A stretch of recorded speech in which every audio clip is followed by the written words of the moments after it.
Yes, yes. What's going on, people? It's Ramsey back with another match review for Arsenal versus Leicester at the Emirates this evening. Um, yeah, disappointed, man. Disappointed. Um, those of you that saw the preview show earlier this week, um, I was confident coming into this game. I was confident because I thought that we would come with some vimmer. I thought that we'd come with a bit of a difference about us, especially the fact that we had Europa League this week. Got to rest some players as well. So coming into this game, I thought we'd come with a bit of confidence about us, come with something to prove. And obviously after losing last week to Man City, and then coming here, yeah, I thought we'd do better. I thought we'd do better personally. Um, anyway, let's go into it. Let's go into it from the start in terms of the team lineup. We went 4-3-3. I weren't mad at that.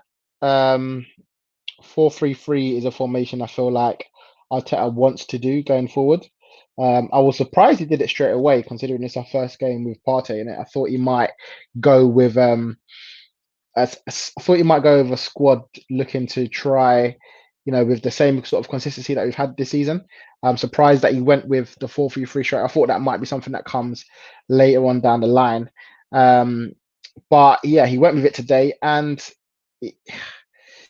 yeah, well, we'll go into the ins and outs of what happened. Partey, Xhaka, and Ceballos played together for the first time in the middle of the park.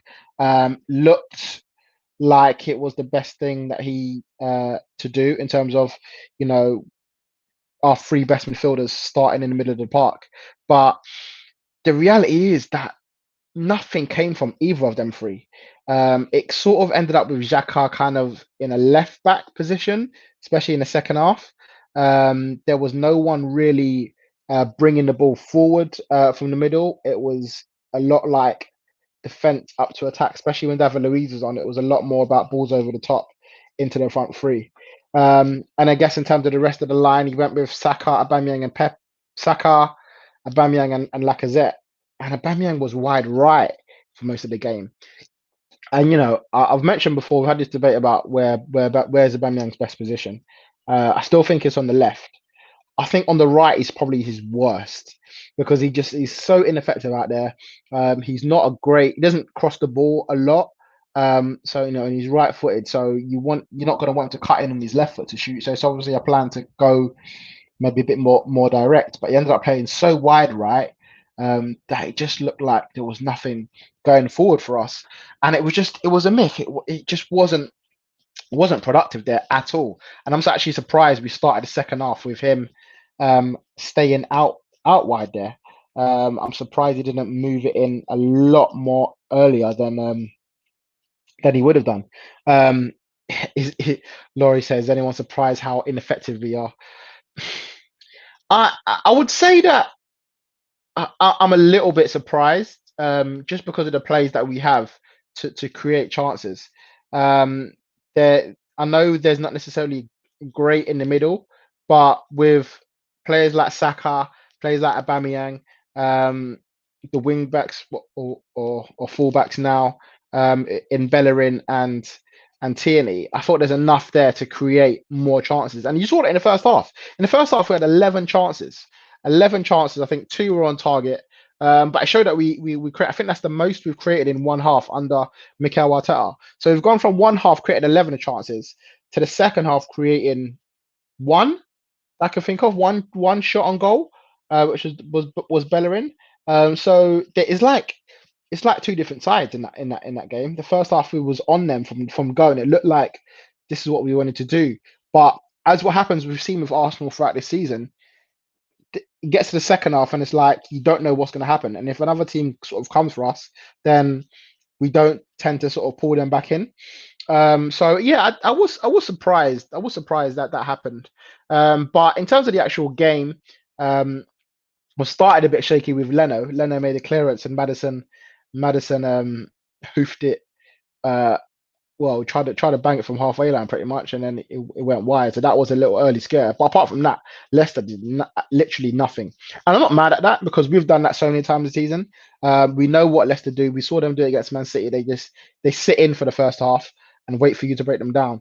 And to be fair, I think there was times in that game where we did in that first half that we did, but just the clinical nature just was not there.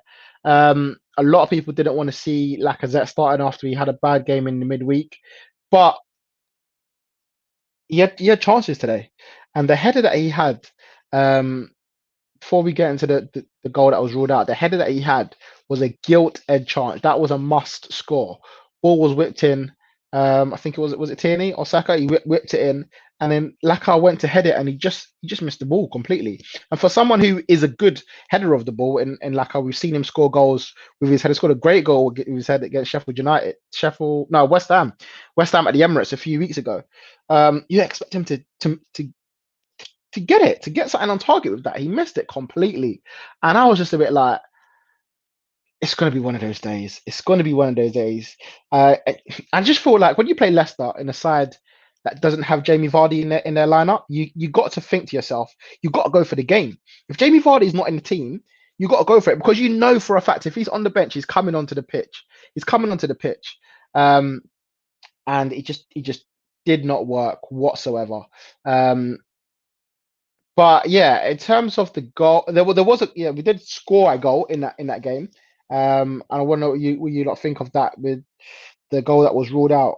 Corner came in, Lacazette headed it in towards the far post, and it it went in. And I was a bit confused because it was celebrating. No Leicester players said a word. None of the players on the pitch and the goalkeeper didn't say a word. And then the flag goes up, and you're thinking, "Rah, offside? Where?" And you look at it again, and Xhaka is in an offside position as Lacazette heads the ball. Xhaka stands offside, and then Schmeichel kind of pushes him out the way to go towards the ball, and then he misses the ball completely because the ball goes past him, and it kind of goes past him, and then Xhaka into the back of the net. And I'm thinking, okay, he's offside in terms of he's standing in an offside position, but he's not in the eye line of Schmeichel whatsoever. Schmeichel's looking directly at the ball, so there's nothing to do with eye line. So you're saying that if Xhaka's not there, then Schmeichel makes a save. Well, for me, the ball's past Schmeichel before he's even blinked, and Xhaka's the other side of him. So he's not stopped Schmeichel from going to the ball because the ball's come towards him and gone past him into the back of the net. Schmeichel does not say a word. He does not say a word. Now, looking at it from where the linesman is, I can understand him giving it offside. I can understand it. But looking at it with different camera angles as the VAR is supposed to be doing, then surely you got to look at that and say, okay, you know what? I can understand that you think he's offside from what you're looking at because you're looking directly at it and it looks like he's directly in front of Schmeichel, but Xhaka is not. And that is another decision where VAR needs to intercept and say, look, that's a poor decision. It's a poor decision. It's off. It's actually correctly on.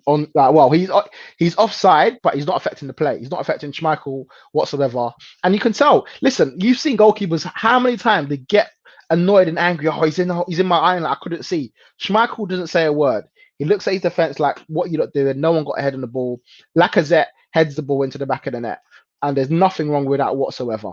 For me, that should be 4 goals and 4 starts for Lacazette. But incompetent officials in the VAR room, if there are any officials in the VAR room, completely rules that out. Comment here from Shane: will the hour transfer stop Arsenal getting top 4, considering the fact that Arsenal don't have much creativity? Listen, I mentioned it. I mentioned it in earlier on this season, saying that if Arsenal are to get into the top 4, they need both Aouar and Partey. I mentioned that, and so that made me question whether Arsenal get into the top 4. In my pre-season prediction, I predicted Arsenal finish 5th. I didn't think we have enough in terms of creativity to get into the top 4. And Aouar, those of you that were tuned into the Lyon game today, he got an assist for the Lyon goal. Ironically, one of the Lyon goals. I didn't see the rest, but he is someone that creates. He's someone that can get on the ball in the number 10 position, even in the number 8, and just find balls from out wide, going out wide, drifting out wide, or coming in from the middle. He's that sort of player, and I feel like with the squad that we got, all it needs is someone there to pull the strings. So a lot of people will probably be saying the Mesut Ozil, but you know, the only thing with Mesut Ozil is that you've got to work hard in this Arteta system. I think Alwa is that sort of player. I think he will work hard dropping back, and I feel like with Ozil, sometimes when you drop back, you kind of leave a man out, and then you're defending with 10 men because he's not really much. He's not going to really drop in much. Whereas today you saw Lacazette, Aubameyang, and Saka all sort of on the edge of our box defending sometimes because we need people to come back. But yeah, in terms of creativity, I think it will stop us getting top four genuinely. And so I'm not like saying I think if we get into the top four, it's a bonus. I genuinely do. I genuinely feel like we'd have to do something special. It may be a signing that we make in January to get us there. Um, so it's something that we got to sort out a lot. Whether it means a change of a style that we play. Obviously, we're looking a lot more better at the back, and we will get into the Jamie Vardy goal a bit later on. But we are looking steadier at the back. We're not conceding 3, 4, 5 goals a game like we were doing under the latter years of Wenger and the early years of Emery. So there is an improvement at the back, but in t- once you do that, what we've sort of done is gone from the 4-2-3-1, removing the number 10 and putting him at centre back in a back three when we play it, and we just lose a lot of creativity going forward. We've got to comment here. Why did Partey leave Atleti to go Arsenal specifically? He could have gone somewhere else. I mean, is a transfer we've been chasing for a couple of years. So he knew where we were. He knew the club that he's coming to. A lot of people were probably surprised that he'd come from, could say, drop down from the Champions League to come to play for Arsenal. It's a question you have to ask him. He says that he's spoken to Arteta. He sees the vision that Arsenal wants to go into, and it's an upward curve really. Partey is someone who's going to improve our midfield. And if Partey sees that he's can sit in there and create, and be the defensive midfielder slash ball winning midfielder to progress our play moving forward with the players that we got, then I feel like he can bring something different to the squad. In terms of why he moved from Atletico, I don't know. I mean, he's been at Atletico for a number of years. They weren't really challenging for titles. They got to the Champions League finals. He didn't win it. Won the Europa League there. Maybe thought his time was up. No one was really chasing for him, really, that I knew of. Man United had the rumours that they were looking at it, but nothing concrete was there. So if a club like Arsenal are coming for you and you want to change, you want to come to England, there's players here that you want to play with, people like Aubameyang. Arsenal win trophies. And the Arsenal win trophies. He wants to come here win trophies, albeit the FA Cup. It's something to go on the mantelpiece. And if you come to a club like Arsenal, you've got to believe in the vision. Now, us here in England and or Arsenal fans all over the world may tell you, it's going to be tough. You're going to come here and you're going to lose a lot of games, such as today. You're going to get beat 4-5-6-0 maybe in certain games. You really want to come here, but he's got to believe in the vision of Arteta and Edu and Raul. Raul's gone, Vinay and the Conkeys to move Arsenal in the right direction. And if he believes that that's the plan, then so be it. The same question you could ask of why Aubameyang came here from Dortmund.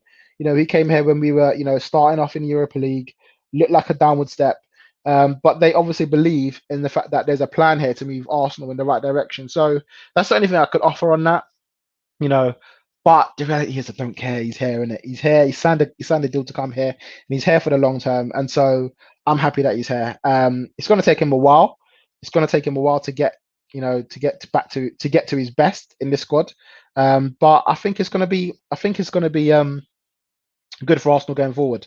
We do need signings, but I don't think it's many. Like some are saying another striker, some are saying another midfielder. I don't think we need listen. We signed Gabriel, who we needed this year. We needed to sign a centre back. We signed Thomas Partey for the midfield to bring us a bit more steel in the midfield. We signed Willian, someone who can create and score goals up front. So we sign players. Everyone needs signings, and you can't get everyone in the first. This is Arteta's first transfer window. If you ask me, it's been a good transfer window. He signed a lot of players that he needed. Obviously, we signed Mari and Cedric as well to boost the squad.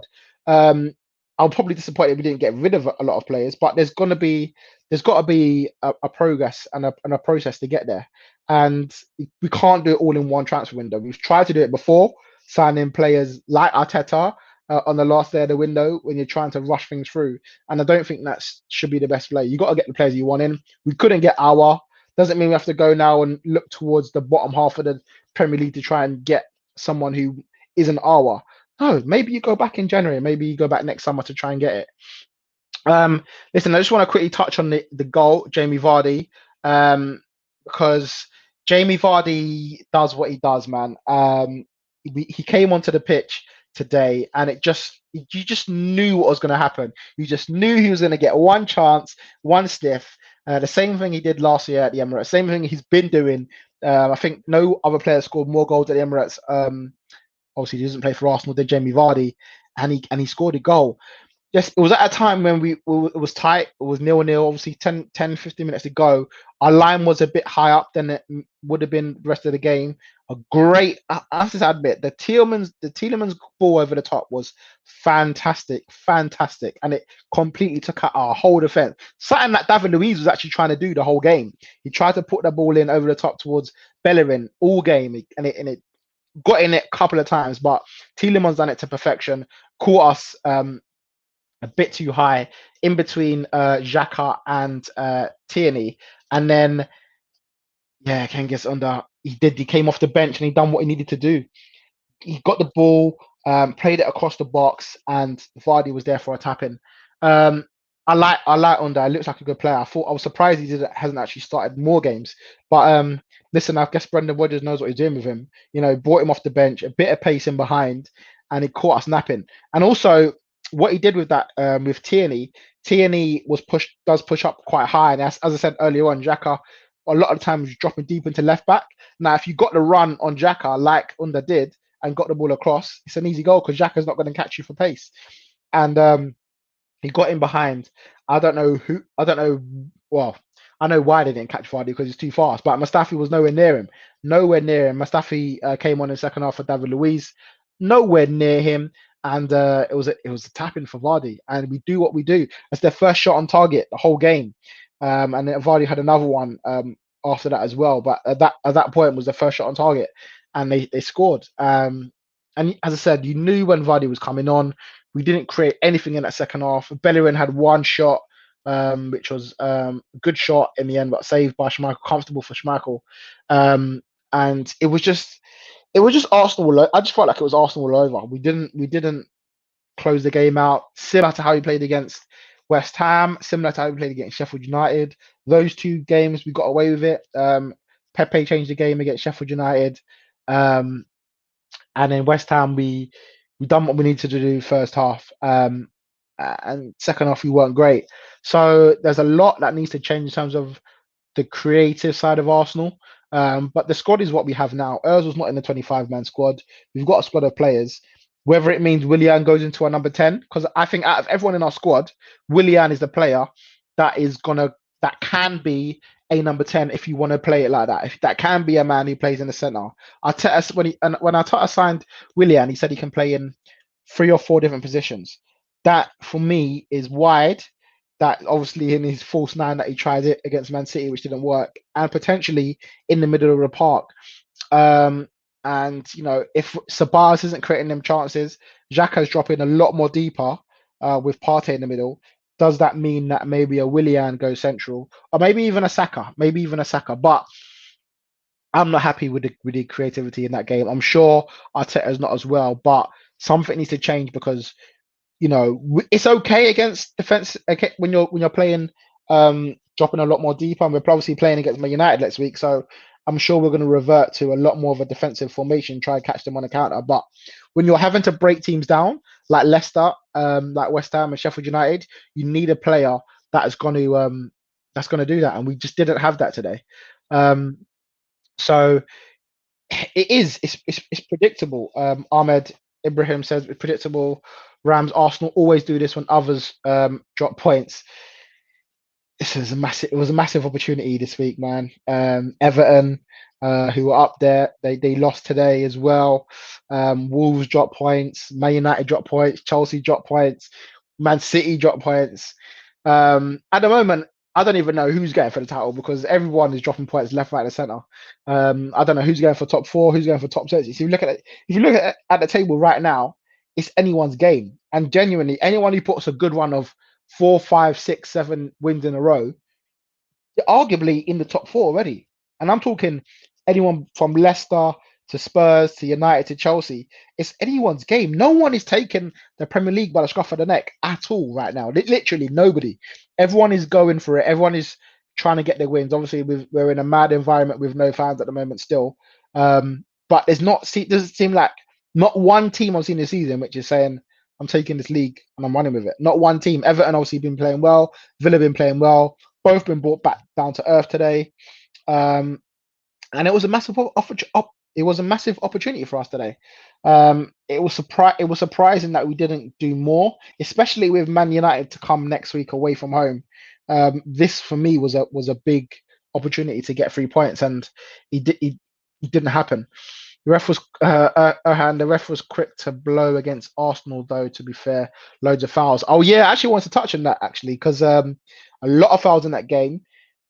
I wouldn't say I thought the referee actually had a decent game. I actually thought he blew at the right times when he needed to. The Bellerin one though, very lucky to stay on the pitch. He was booked in the first half. The one time where he probably should have blown the ref, he didn't.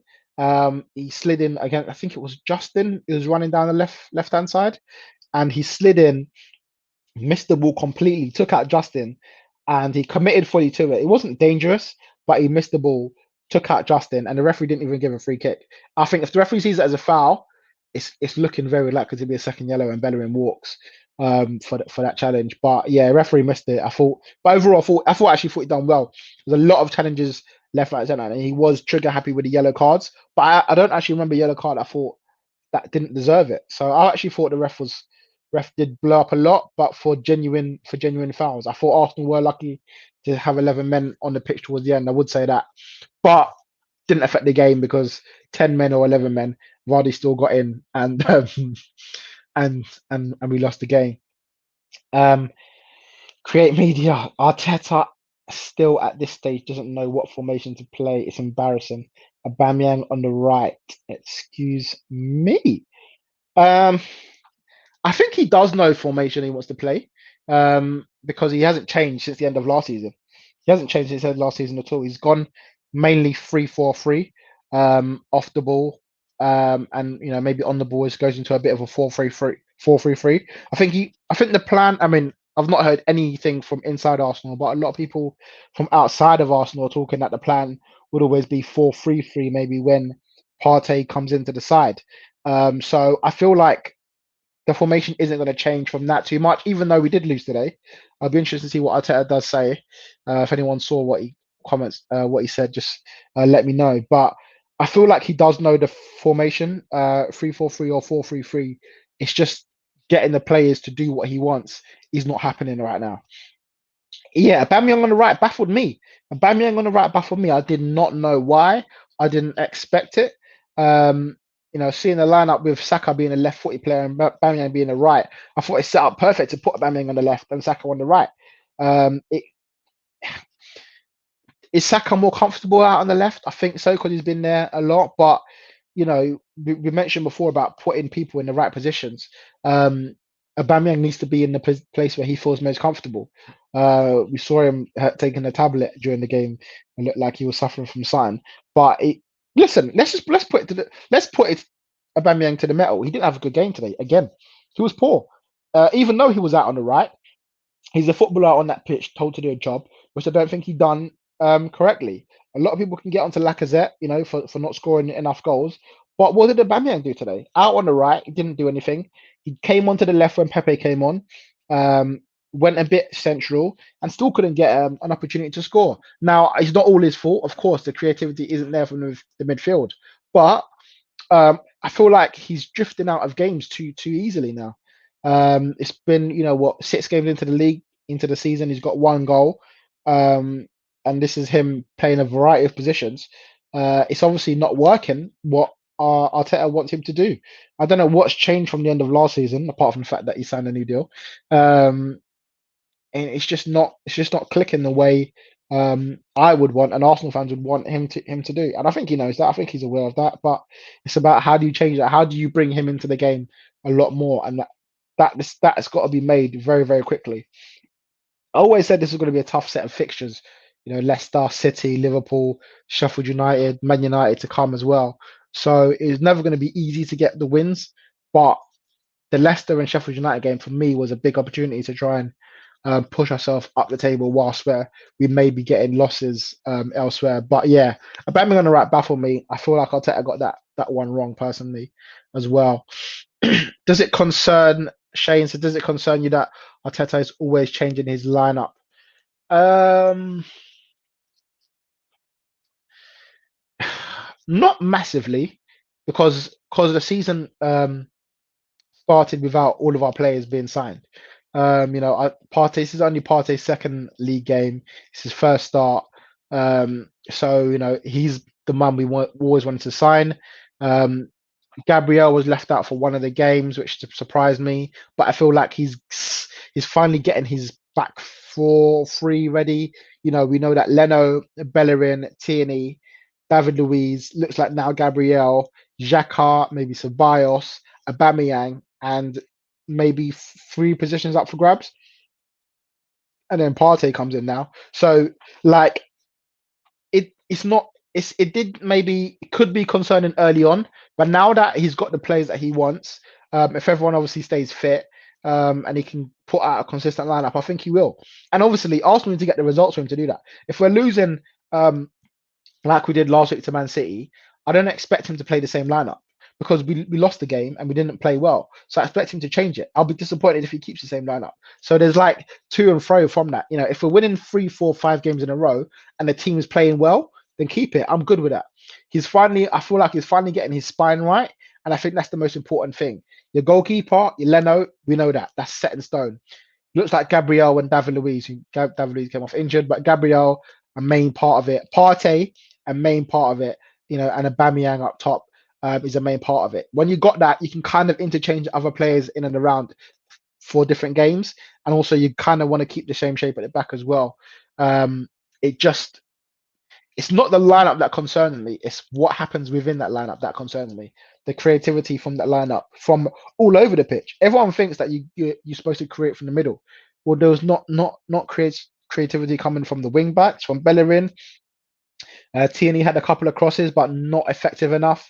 Saka and Aubameyang out wide didn't do nothing in terms of creativity in this game at all. So it wasn't just in the middle; it was all over the pitch. And even if you do have an hour in the middle, he can't do everything. So he's just got to come from other places as well.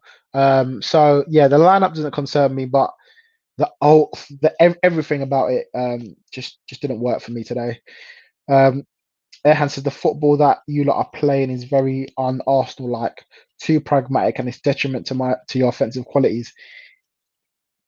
Yes, it is different to how we play, but what do you want us to like? Do we go back to what we were doing before and we're losing 2, 3, 4 games on the bounce? Arsenal's biggest problem, and everyone always says it, is that we can't defend. We can't defend. We can't defend. We can't defend. We concede too many goals. Look at our goals conceded. We concede too many goals from set pieces. You know, we haven't conceded a goal from a set piece as far as I'm aware this season. We conceded a lot less goals in these sort of games. Man City, Liverpool. We are conceding obviously, but we're not conceding as much. It's not like we're getting battered in every single game. We're losing by the odd goal. So there's advantages to play in a pragmatic style because your defense is a lot better. But obviously, you take away the attacking football that you're always known for, as Arsenal's always known to be, a fluid, passing through the lines, creating chances left, right, centre, scoring goals at will. The Arsenal way. You know, which one do you want? Do you want us to be both? Do you want us to be defensive or not? Obviously, the best situation is having both. Have a team which is pragmatic at the back and stops goals going in, but yet can create up top. It doesn't come easy. It doesn't come easy, and it may take a while to happen. We've only just literally brought in a midfielder to win the balls back in the middle of the park this season, as in 2 weeks ago. We've just brought in a centre back who looks like he may be a centre back here for the next few years, about 2 months ago. So it's going to take time for us to get that right at the back, and then we can build going forward. Now, obviously, we can't lose every single game because otherwise we'll just it's still be a detriment to us. But we have to have a plan, and if Arteta believes that plan is working from the back and going forward, then I can understand that. I can understand where it's going. What I don't like is the fact that when we do have that play like today, we didn't need to defend today because they had two shots in the second half in the 75th minute onwards. So it wasn't about defending, it was about creating chances and scoring goals. And there was nothing there. There was literally nothing there today from Arsenal, especially in the second half. Um, I remember I told Arsenal fans of biases and misses, Hala Madrid. Danny Ceballos didn't have a great game today. He didn't have a great game. He was poor. I I'd admit that. He did have one great ball over the top to his players. To I think it was Saka, and Saka could have done better with it. Got a shot off in the end. Um, Listen, Madrid have a lot of great centre midfielders at the moment, so I can understand why he's not, in that lineup. But from what Sabas has done for us in the past year, he's not been bad. He's not been bad. And for another loan signing where we don't have to pay the money, for a transfer fee, I'm not angry that we have him. Has he done enough to prove that we need to spend 30, 40, 50 million on him? Probably not. So unless he maybe does get up to that level, you might see him back at Madrid next season. You might just see him back at Madrid next season. But I think he can improve, and I think he's someone that Arteta does like, and he does like to play him in the middle. And when things are going well, you see him start to shine. I'm yet to see a great performance from him this season yet, but I have seen some from him last year where he's took the game by a scruff of the neck. So I there's more to him than this. There's more to him than this. He spins in circles, but there's more to him than this. And I think we'll see it. He just may come. And you know what? There was some saying yesterday he should be playing in the 10. I'm still not convinced yet. I'm still not convinced I've seen enough from him going forward to be in a 10. But he's tidy with the ball. He keeps the ball to himself quite a lot, and he's quite fancy in the way that he plays. Sometimes maybe a bit too much, and it can be to our detriment. Does it concern you that Aubameyang has yet to score? It's started to concern me more now. The fact that it's 6 league games and he's got 1 goal. I think it's 6 games and he's got 1 goal. You know, and it shows how much we rely on him, because if he doesn't score, it looks like we're hardly scoring. I said earlier on in the season, I was happy to see that Willian was scoring and Lacazette was scoring and Saka was scoring and Pepe was scoring, but Aubameyang's not scoring, and you want everyone to be contributing. Today, no one was contributing at all, and it looks like we were kind of waiting for a spark to happen. In midweek was the same thing again. Aubameyang had to come off the bench to score. I'm a little bit concerned because this is probably been his driest spell in terms of goals. But I also know that when he gets a goal in the league, he can go on a good run. So I'm not mad that I'm not concerned that he will. It's the end of him or whatever. I feel like we're just not playing well enough for him to get the goals. So I'm more concerned about the team in general rather than him as an individual. I'm concerned that we're not creating enough chances. And if we are, because we did create a lot of chances in the first half, as I said, we're not taking them. Big up LCFC Boya up the City. Good win for you lot. Listen, man. I said it was going to be a tough game in the preview. Leicester, sometimes you're not quite sure where they're gonna play, especially the way they played against West Ham this season. But it seemed like maybe the bigger teams where you can sit back and ask them to break you down, and they're not going to do that all the time, and you can catch them on the counter attack like they did today. I'm not mad at that at all. We've done that many a times this season as well. So well played to you guys. You've done very, very well. So it'll be interesting to see how you lot do this season, whether you're gonna push up towards the Champions League. And obviously I know you got a lot of Europa League games as well, where you have to kind of play your first team, which is why I thought we might even get up there, because you play your first team in Europa League and the league. Sometimes it can start to deteriorate your team, but obviously didn't today. It may be to your advantage going forward in terms of getting games under your belt. So yeah, you lot done well today. You you outplayed us really in terms of in front of goal, and we didn't have anything. We didn't have anything at all. A lot of people would have seen that I do like a prediction before the game and have a little comparison table. I predicted that we would win today in Ramsey versus Arsenal. I predicted a 2-1 win, as you can see at the bottom there, against Leicester City. We obviously lost 1-0 today. So I think last week I predicted that we were going to draw against Man City, and we didn't. We lost. So I'm kind of falling behind in my table of Ramsey versus Arsenal. For those that have seen in the past, I've got a little table up there, as you can see it. I've predicted that we would have 4 wins, 1 loss, and 1 draw. So I'm on 13 there, and I predicted that Arsenal will have. Well, Arsenal did obviously do it because this is Arsenal's exact results. 1-3, lost 3, and obviously got points of 9. So I expected them to do a lot better than they had done so far. Disappointed with both of them. I feel like City were there for the taking last week. We didn't get that, and then we lost today, obviously against Leicester. So yeah, I'm struggling. That hopefully we'll make up that on Manchester United next week. Shane, am I confident in facing Man United next week?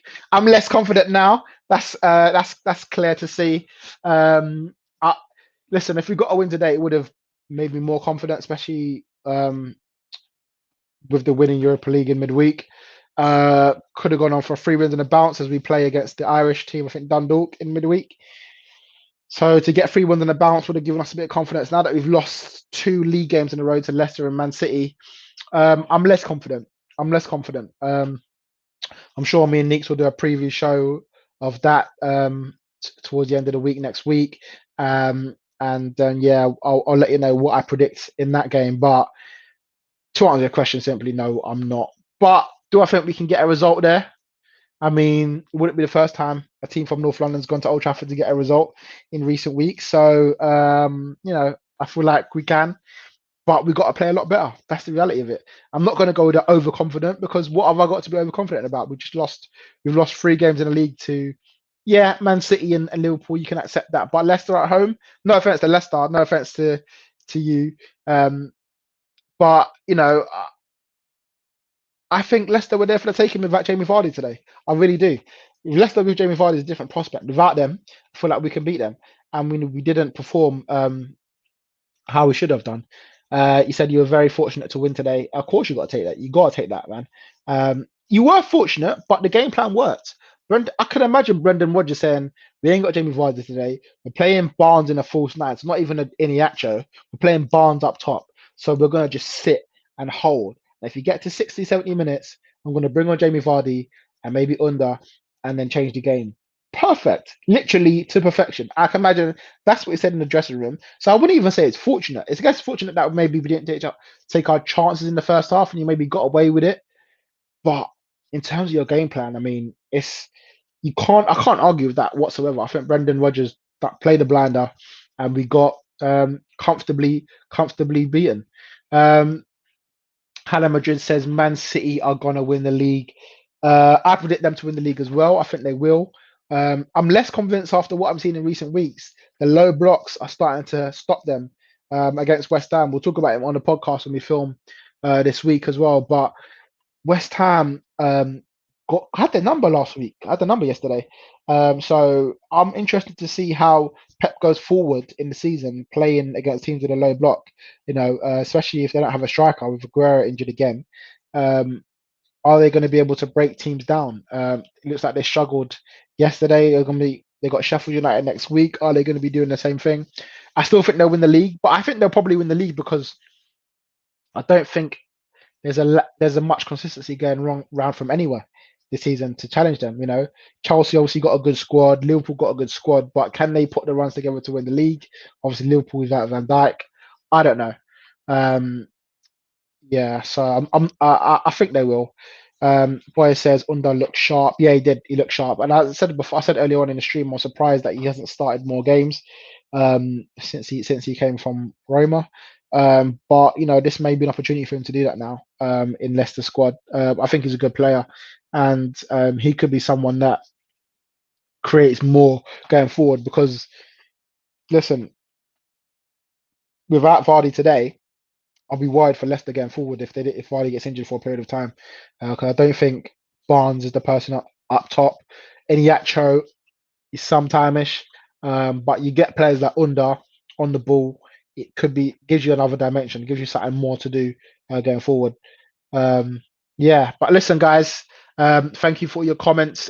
Make sure you please like the video, subscribe to Neeks Sports. Obviously, we've got the podcast coming this week, where we'll talk about all the stuff that happened on the weekend.